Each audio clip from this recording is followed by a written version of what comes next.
Well, the last two words define the vision, I think. Justice, solidarity, freedom, equal rights. These are all ideas that come straight out of the Enlightenment, and in fact out of classical liberalism, classical liberalism is very anti-capitalist, contrary to what everybody says. And classical liberal and Enlightenment ideals lead in a very direct path, I think, to what was called libertarian socialism or anarchism or something like that. The idea that people have a fundamental core right and need to be free, creative, not under external constraints, that any form of authority requires legitimation. The burden of proof is always on an authoritarian structure, whatever it may be, whether it's owning people or sex-linked or whatever, child parent. Any form of authority has to be challenged. Sometimes they can be justified, maybe in that case, okay, you live with them.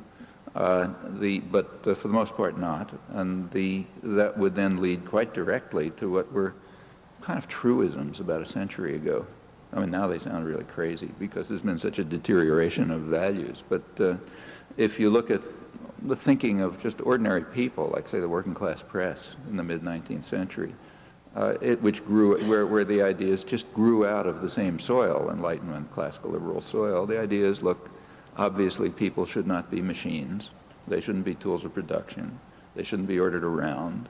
We don't want chattel slavery, like black slaves in the South, but we also don't want what was called since the 18th century wage slavery, which is not very different, namely where you have to rent yourself to survive. And in a way, it was argued with some plausibility that you're worse off than a slave that way. Actually, slave owners argued that. When slave owners were defending slavery, there was a kind of a moral debate that went on, and it had shared moral turf, as a lot of moral debate did. And the slave owners made a plausible point. They said, look, we own our workers. You just rent your workers. When you own something, you take much better care of it than when you rent it.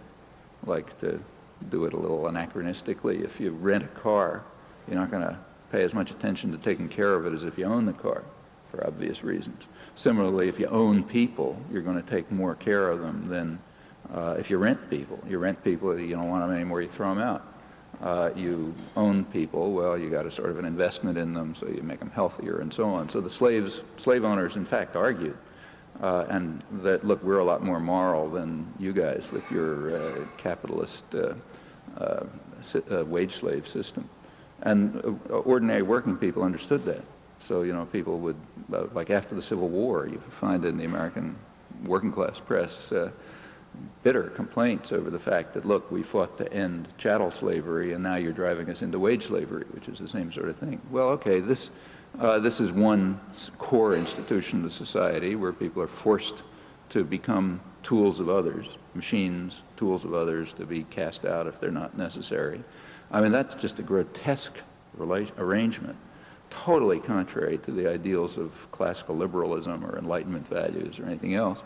And it's now become a sort of standard doctrine, but that's just a victory of absolutism.